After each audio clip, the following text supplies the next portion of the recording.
Produire de l'électricité propre à partir du soleil, c'est une évidence pour lutter contre le réchauffement climatique. Mais même si les centrales se multiplient, comme ici à Toul, le pourcentage d'énergie produite avec le soleil reste faible, 1,4%, et le système peu rentable.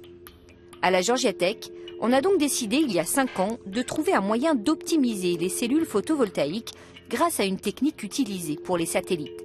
En s'appuyant sur les nanomatériaux, les chercheurs ont mis au point des cellules nouvelle génération. Et c'est ici que tout commence, en combinant 3 gaz.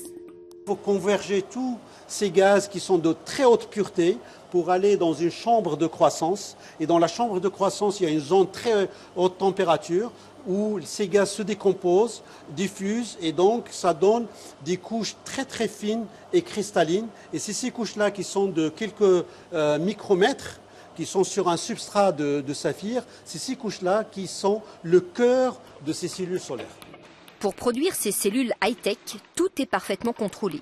Le débit, la pression et la température. Même si le process est aujourd'hui breveté et parfaitement maîtrisé, la recherche continue pour augmenter encore l'efficacité du matériau. Ici, dans le laboratoire, on mesure avec cette machine qui reproduit le soleil le rendement des cellules. Actuellement, les cellules photovoltaïques silicium ont atteint leur limite, c'est-à-dire 24% d'efficacité.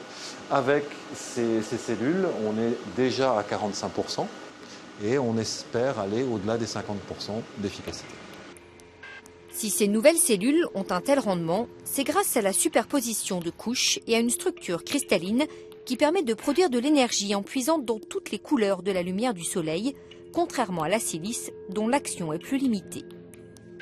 Pour une puissance conséquente, on va dire plusieurs dizaines de mégawatts, si on utilise le silicium, en gros, il faudrait remplir un cargo complet avec des panneaux en silicium. Si on utilise ce nouveau matériau-là, un seul container suffirait à produire la même puissance électrique.